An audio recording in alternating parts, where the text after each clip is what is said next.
friends, my name is Joey Balistreri. I am working today with our friends at Jesse James Beads and some of the things that they do best, bead mixes and beautiful, interesting chain. So this bead mix that I have here is called Color Trends Stone Age, and it is just beautiful. This is not part of it. This is a separate bead. This is a beautiful turquoise oval bead. I just thought it looked so pretty with everything. I set it in the basket, but this beautiful bead mix has some resin seashell coin beads. It has a mix of copper, antique brass, and some gemstone beads in here. I cannot talk. I'm pretty excited about my project. I love these little disco bling balls that have an antique bronze backing for the metal. So pretty. There's some ceramic beads and some copper spacers, and they're just beautiful. And the other little mix that I have out here is the safari bead and shell mix. I just love this. I really love this shell bead. I have a special affection for giraffe printed beads, so there's two of those in here, and there is a little leopard bead, a little leopard shell bead that I'm going to be using. He got lost in my little dish, but I'll show you what I'm doing with these. So there's the other little one that I really love. These are so gorgeous. What a pretty mix. So this is going to be a really unusual project. It's going to be organic. It's going to really embrace the natural elements here, and I'm going to start off with this little chain, and this is gorgeous. It is little turquoise faceted ovals, and they're encased or framed in this really pretty brass. It's so gorgeous. It's a really pretty natural gold too. So I'm going to make this my base necklace. And so it's going to look a little strange because normally we would put a clasp on the end of the chain, but I am not going to do that. This is not going to have a clasp. This part is going to be the part that goes behind the neck, and this part here I'm going to work on, and this is actually going to be a claspless necklace. So I do want both of my finished lengths of this chain to be the same. So I have to clean this up a little bit, just modify it a little bit, just cut away this one link so that I have just the loop that's on the turquoise link on both sides. So show you, you'll see when I start connecting too, but here's what they look like. So the front of my necklace is starting out just like that, and you will need 3 lobster claw clasps or more, depending on what you want to do, and you'll see why I'm saying that. And I have a couple sizes of jump rings, so I'm just going to set those off to the side, and I can set these aside as well. And I have made my first pendant, and I'm going to show you how I did this. I just loved this one that has the little bit of turquoise shell because it just picks up on my turquoise bead. And you see, I told you I love that little printed shell bead and this stone bead, and I just used some 20 gauge wire, made my own head pin, did a little fancy wire wrapping, and one of my pendants is ready. Yes, I said one of my pendants.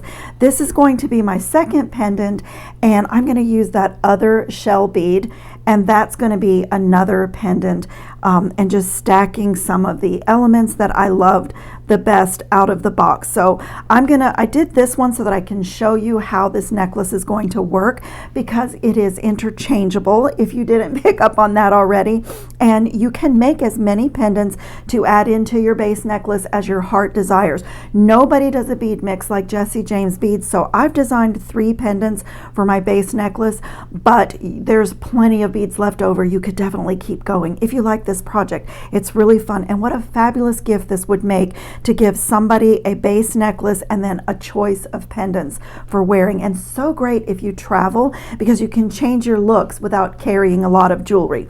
So I'm going to set these pendants aside until we're ready to create them. And I just did this one so that I can show you, and I have done the components for one side of the necklace.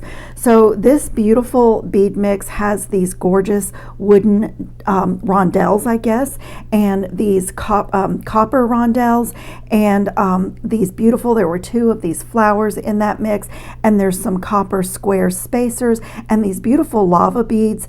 And I have just played with these patterns, and this little component is going to get attached right here with one of those little jump rings.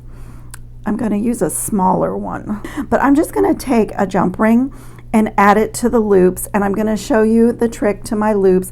I'm going to do the other side with you, but I wanted to have a sample ready because it is an unusual necklace design and I wanted you to see how it was going to work. So on this end there's a pretty small loop, and there's a small loop here and a small loop here, and the final drop has a little bit larger loop. Let's go ahead and attach this, and I will show you exactly what the method to my madness is on this design.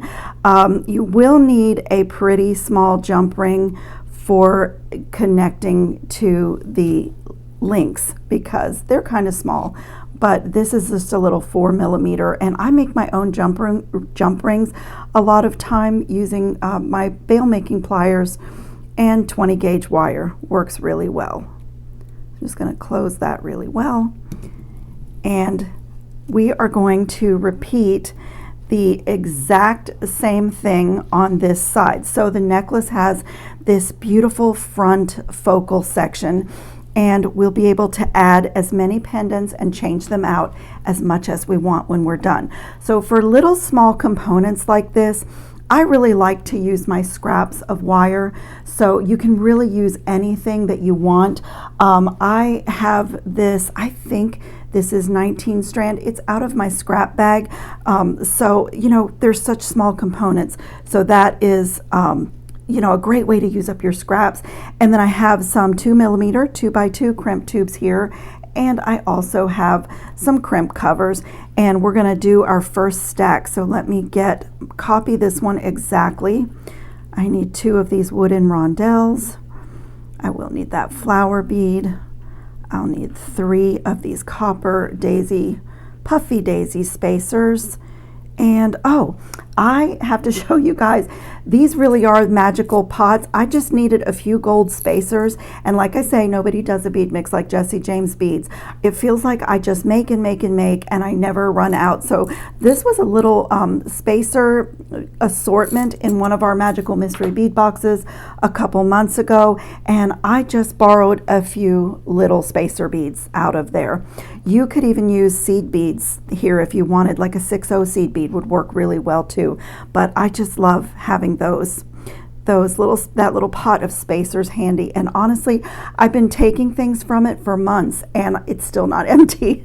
So I'm going to feed on my number 2 crimp tube and make a loop, and again I'm copying this small component here, so my loops are not very big on this one. Just going to pull it down and just kind of match my loop. That looks pretty good. You can really crimp any way that you want here, but I decided to use my Xuron crimping plier. So I'm going to fit my number 2 crimp tube in the back divot and close that plier. And so on this type of crimping, it's actually making a channel for each wire to go down into the wire from the loop. And so you really want to try not to cross your wires because you get a little bit stronger crimp that way. And then I'm just going to turn it in the opposite direction, if I can get a hold of it, and just close that crimp tube really well. Just fold it in half. You don't need to be too aggressive, but just fold it in half. So my crimp looks like that. Okay, I'm just going to repeat this little stack, one of these gold spacer beads, and I'm going to run that cut wire through that spacer bead, and a copper bead, and a wood rondelle. I just love the mixture of these natural elements with the turquoise chain. So I'm just going to copy that because I do want both sides of my necklace to be the same. Oh, one more bead, and I'm going to slip another number 2 crimp tube on,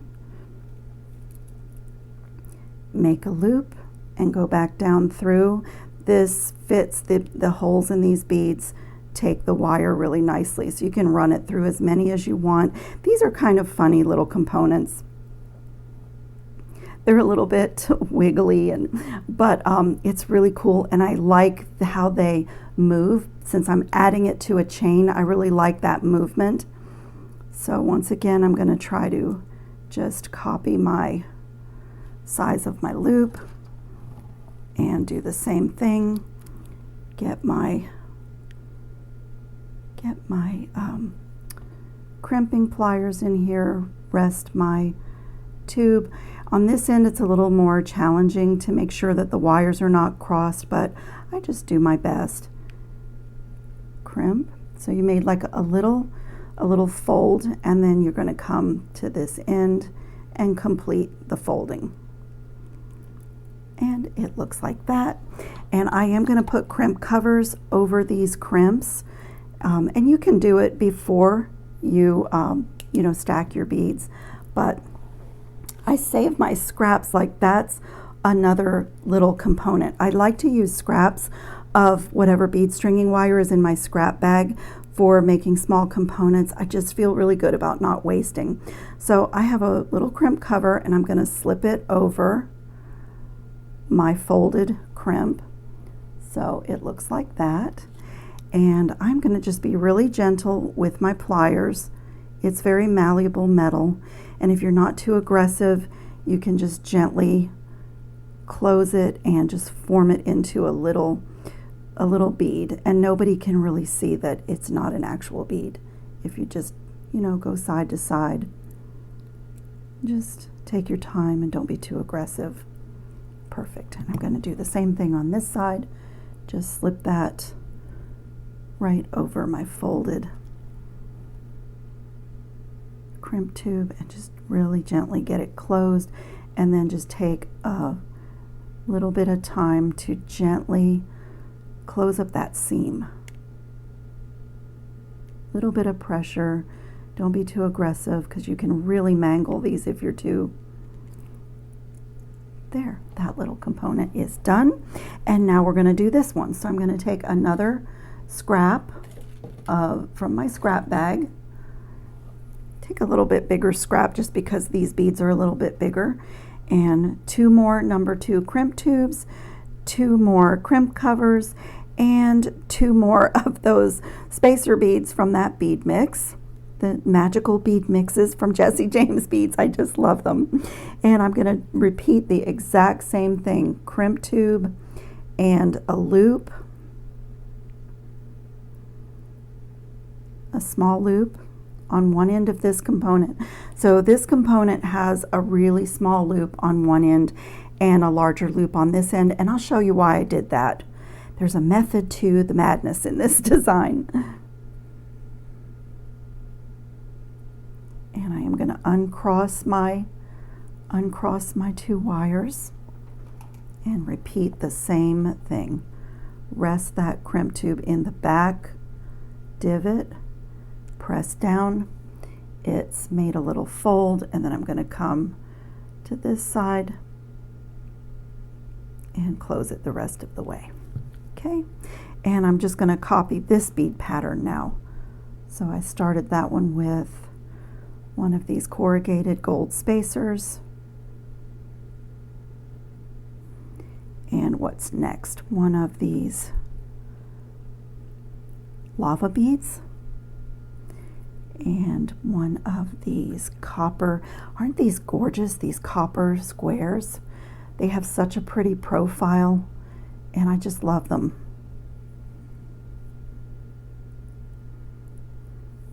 And I think next is a wooden bead. Wooden rondelle, another copper, and repeat the same thing. A lava bead and a corrugated spacer bead. And same exact thing, I'm going to put the number 2 crimp tube on, make a loop here, but on this time I want this loop to be a little bit bigger. I'm going to match it to this loop here. So make a loop, go back down through. Like I said, it feels a little strange to hold on to this because it's such a small component. but it can be done. It's just a little different because you're not crimping like an entire necklace or a bracelet. And look at that, my wire went all the way back down through to the end. So that's good.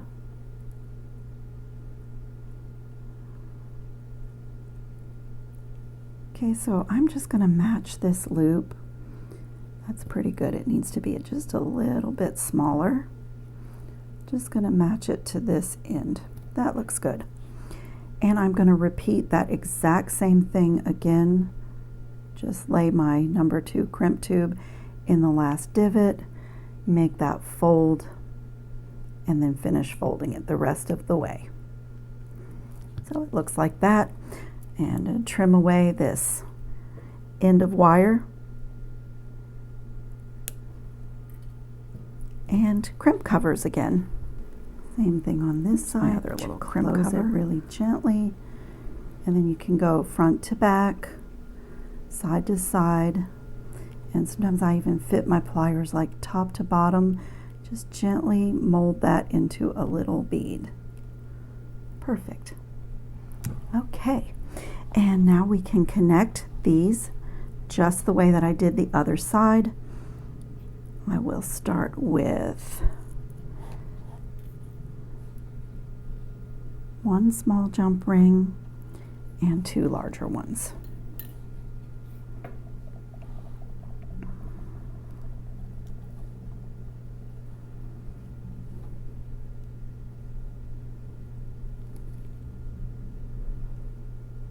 Just going to open that and get a hold of this little loop. So on the loops, I let my bead stringing wire be exposed because, as I said, I like the organic nature of this project and things being a little bit rustic. But you could cover those loops with French wire. You could cover them with seed beads.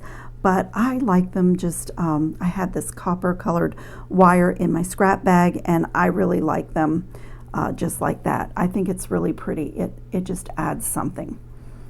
And I'm going to do the flower component next. And I want to connect it in the same direction that I connected the other side of the necklace. So let me find that spot. These are two-sided too, so let me see which way I want to go.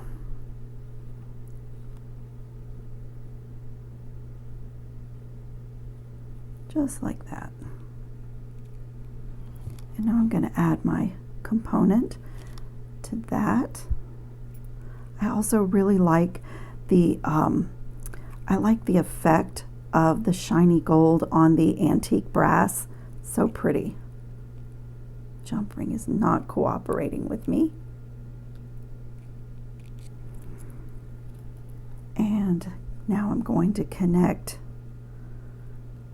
my last connection for my base necklace. And just making sure when I connect here that the smaller loop is on my flower connector and not the larger loop, because I want the larger loops to land right at the bottom of my base necklace. And you know, you could really adjust this project for length if you made more sections, but I really like this. So that's what I have. I know it looks funny, but look how cool this is. This is why I went ahead and made up one of my pendants, and I put a lobster claw clasp on the top, and then what you do is just grab both of your loops with the lobster claw and add your pendant, and it becomes not only your pendant and your focal, but also your closure for this necklace. So it's so pretty. It's really a beautiful little design. I mean, it's beautiful. You could stop there, but like I said, why would I stop there when I have so many more beads left to work with? And it's super easy to just keep your base necklace and unhook your pendant and add in a different one to change your look. And you could make so many. I mean, you could just keep going with these loops here, and I made them just a little bit bigger than I normally would so that it would not be difficult to change out the pendants. So let's do this beautiful turquoise oval bead. Okay, I'm gonna smooth and warm a nice generous length of 20 gauge wire, and I'm going to put that through my bead. And on this one I'm going to be it's going to be really simple, just the bead and wire, no other beads, no spacers, no bead caps. I'm just going to embellish this bead in a really artisan, organic, handmade way. So you can decide on this if you want the front of your bead to be without the wire, or if you want the front of your bead to be where you're going to lay your wire. For me, I love seeing the wire on the bead, so I'm going to do that, and I'm leaving myself plenty of space up here to create my loop, wrap down, and I'm planning to do maybe a little embellishment. I wish I could give those of you that are insecure about your wire working like a scientific step-by-step way to do this, but I do this with my heart. I look for the natural path of the wire as I'm wrapping and just how it feels, you know. So that's what I'm going to do with this, and I'll try to go slowly and kind of share the design process. But I'm going to take this wire and fold it up across the top of the bead and just get a hold of it with my thumb and forefinger. And now I'm going to wrap this wire around my upward stem here. So I'm sorry, you guys, let me make a little blank space beneath the bead, and I'm going to just get a few wraps in here going up. And like what I'm thinking is that I want to wrap on top of these to make this thicker, just because of the scale of this bead. So I'm going to do, and I also want to have a little bit of a neck, because I want the wire to be the embellishment on this. So I'm going to stop, I guess, right about there and snip that off. That goes back in my scrap bag. And I also am going to do a little bit of let me tuck this a little bit so that I can easily wrap on top of it when I come back down. I'm also going to do a bit of a lightning bolt pattern here. I'm going to start down here and grab that wire and just give it a twist. Come in the middle, give it a twist, come up a little bit more and give it a twist. And look at that. It's so gorgeous, but it also tightened my bead. So as I said, you could make this the back if you don't care for the wire on the bead, but I think it looks really avant-garde and artisan, handmade, and you know, like if I did this another 4 times, it wouldn't look the same. So I just really love that. So now I'm going to put a loop in here. So I'm going to get a hold of the top of my wraps and do a 90-degree bend and use my round nose pliers, get kind of a medium-sized loop. Bring that wire over the top barrel of the plier. I can't keep going because the bottom barrel is in my way, so I'm going to rotate. And now what was the bottom barrel is now on the top, and I'm going to pull this wire the rest of the way around, center that loop right on my bead. So if I have to roll my wrist back or pull the wire, whatever I need to do to get that loop right in the center, and when I take my round nose pliers away, I have this really good loop. And now I'm going to get a hold of my loop and just start wrapping. And like I said, just because this bead is kind of large and I'm looking at the scale, I'm going to wrap right on top of those wraps, but kind of in a, can you see, kind of laying a little spiral on top of my wraps. And I'm going to bring this around to the front. And now I'm going to trim a little bit of it because actually I might be okay with that. I want to do a spiral that lays on the top of the bead. Maybe just take a little bit of it off. I don't want it to be too big. The longer this wire is, of course, the longer that spiral will be. So I'm just going to come right to the end of this wire with my round nose pliers and get my spiral started with a little curl. And if you want your spiral to be nice and tight, then you want to start with that closed really well. If you want a more open spiral, then you can leave it. And like I said, these are very organic, so you know, each one would turn out a little bit differently, and I just love that. And for some reason, this goes so beautifully with the turquoise and all of the natural elements, you know, the wood and the brass and the copper. I just think it's so pretty. Okay, Joey, stop talking and start spiraling. I'm going to just push this in small increments against my thumb. I'm doing it a little bit backwards, hopefully, so you can see what I'm doing. I'm just going to spiral right down to my bead a little bit at a time.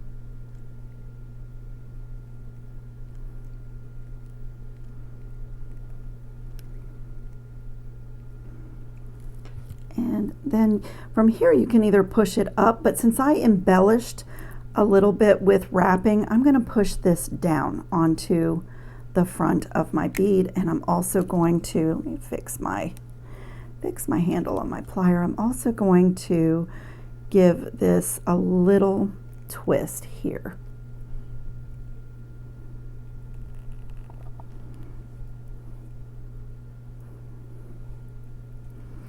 And if I need to, I will use my nylon jaw pliers to make things lay really flat.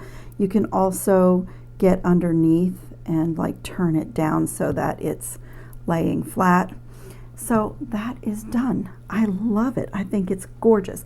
And so here again, I'm going to come back in with my little dish to take a lobster claw clasp and one of these small jump rings and attach it to here. These little, I think these are 4mm. They might be 3mm, but they're really small. But I'm just going to put that through the loop and add my lobster claw clasp, and pendant number 2, choice number 2, is done. I love interchangeable jewelry. I think it is so much fun, and it does make such a nice gift, even if for yourself. And if you have a base necklace that's something you love, like for me, turquoise and gold is so wonderful. As my bead boxes come in, I could do pink pendants for this. I could, you know, just really have fun. And then it's the same thing. This attaches to both of these loops in the front. And once again, it's the closure of my necklace, but another pendant choice. Look at that one. It's so beautiful. I want to play with it. It's so pretty. Okay, pendant number 2 is done, and for pendant number 3, I chose this beautiful shell and one of the lava beads for the very top, and I love this natural color. It looks like smoky quartz or smoky topaz, but it's a puffy coin bead and it's faceted all the way around, and it's kind of frosted on the table cut or flat side. And I just love that colorway, and I love going from like a brighter pendant, a larger pendant, to a smaller pendant. And once again, from this little bead mix, I have just stolen a few spacers. I have a couple of little spacer beads here from that same mix. I was going to do a spiral exactly like this, but it is the same thing that we just did here. So I'm going to create a fancy head pin here with my bail making pliers. I'm going to use the smallest step on my bail making plier and come right here and just do a few little coils, almost making like a little coiled barrel.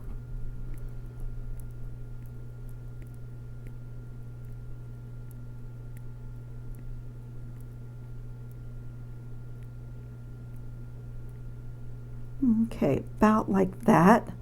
So just a few little coils, and then I'm going to bend this.